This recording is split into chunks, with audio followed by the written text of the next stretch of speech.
What do you remember from the first time we met? I remember being asked to go to church, and I remember seeing you and wanting to know you and finding out that you had a girlfriend and feeling frustrated about it, I did have a girlfriend. Yeah. I forgot about that. That's what I remember about the first time I met you. I remember breaking the corner at church and seeing you and standing at that table from behind, and just when you turned around, I don't know, it's just like, I don't think I've ever been surprised by like a first impression the way I was when I first met you. Like surprised by how beautiful you were to me. And that's what I remember. If you could change one thing from my past, what would it be and why? You know, when I think about your past, and like, I don't know, because there are times that I struggle with like addiction and being angry that I'm an addict, you know what I mean? But I think ultimately for me, I'm very grateful for it, because it's given me a lot of good like life experiences, and the ability to be a very empathetic person. So I wouldn't want to like take that from you, you know what I mean?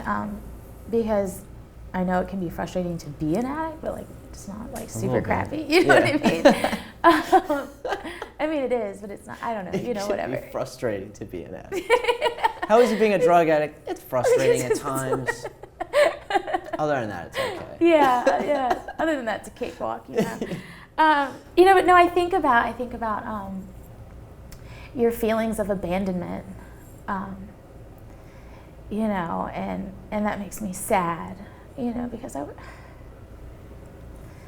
because there's really, I don't know.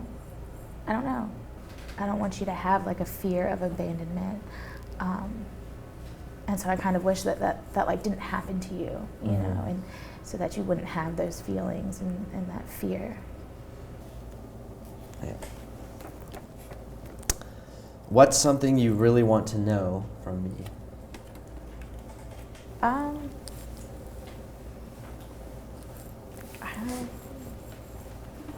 I don't know. I feel like if I want to know something, like I just ask you, I think it's one of those things, sometimes I think I want to know, and then sometimes I really don't want to know. Yeah. And again, it's one of those, well, it was different, drug addicts. But when I got arrested the first time, and went to jail and was gone, I wasn't communicating with you at all, but was holding on to this kind of, oh, well, we're gonna get back together, that's my girl, she's always been my girl, she's always gonna be my girl, and this is the way it is. So sometimes I wanna know, it's like, how long did you, kind of do the whole, I'm sad because Brett's in jail kind of thing, before you were like, well, he's in jail, you know what I mean? And you just went out and ran crazy. Yeah. I don't know.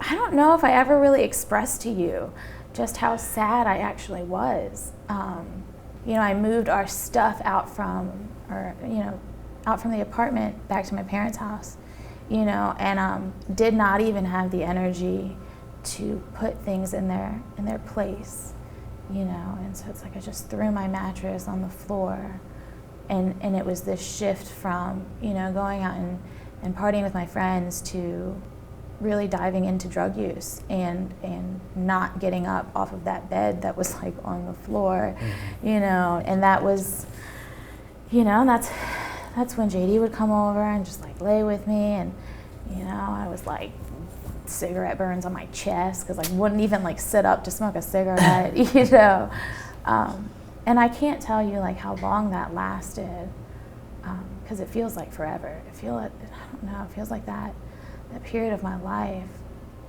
just lasted for such a long time. Mm-hmm. What are you hesitant to tell me?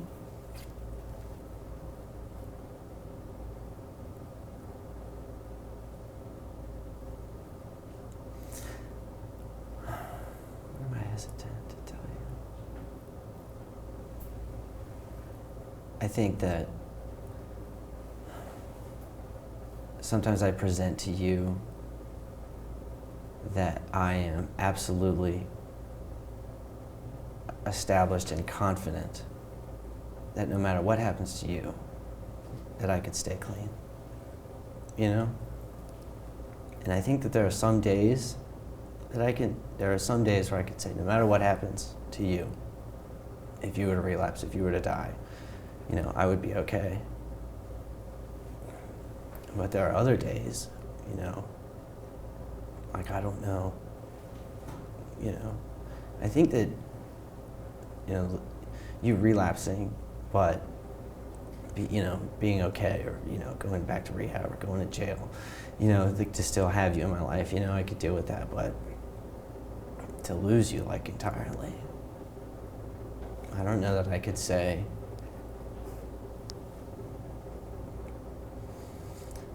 I just don't know, you know.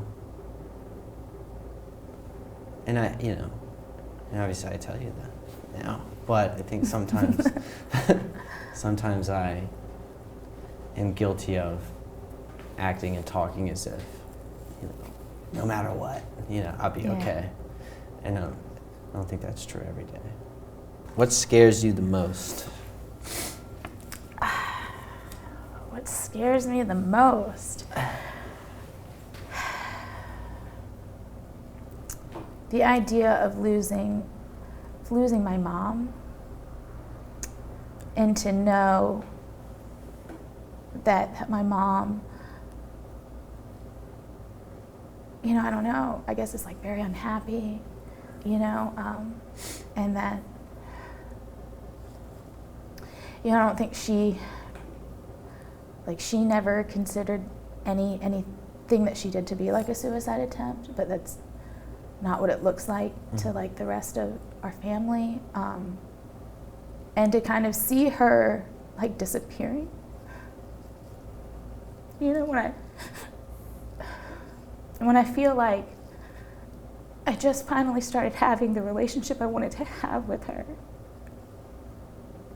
and for that to kind of like,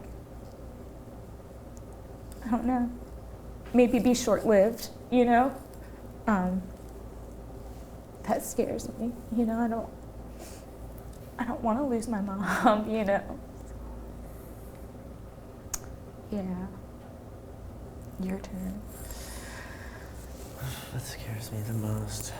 I want an opportunity to demonstrate to the people around me that I'm more than just a heroin addict, you know.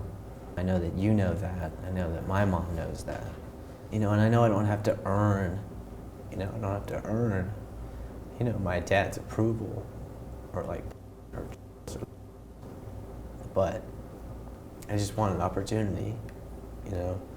I don't know, to make up for the years, you know, I've spent just constantly absent, you know. So I'm scared, you know, thinking that I won't have a chance, you know, or I won't have enough time, you know, to prove to myself, to prove to the world, you know, to prove to whoever that, you know, that I can do something, you know. So that probably scares me the most, I guess. Yeah, that does.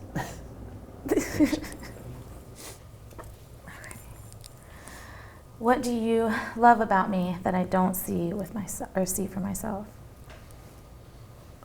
That you don't see. I don't think you have a clear sense of how strong you are.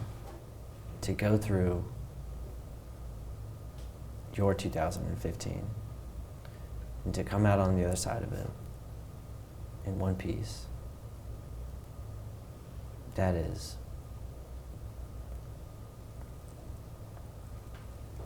I couldn't have done it. There's no way.